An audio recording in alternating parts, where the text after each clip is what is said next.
Halo, Anda menyaksikan Kompas Update pukul 19 waktu Indonesia Barat, saya Friska Clarissa. Saudara, diduga tak kuat menahan guyuran hujan lebat, pohon kendal berusia ratusan tahun di Tampak Siring, Gianyar, Bali tumbang, menimpa kendaraan yang tengah diparkir.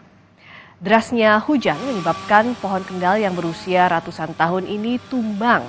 Satu kendaraan roda 4 dan satu sepeda motor ikut tertimpa dahan pohon. Kondisi mobil ringsek di bagian bak belakang, sedangkan sepeda motor juga rusak. Petugas BPBD Gianyar diterjunkan untuk memindahkan batang dan dahan pohon yang tumbang. Tak ada korban dalam peristiwa ini.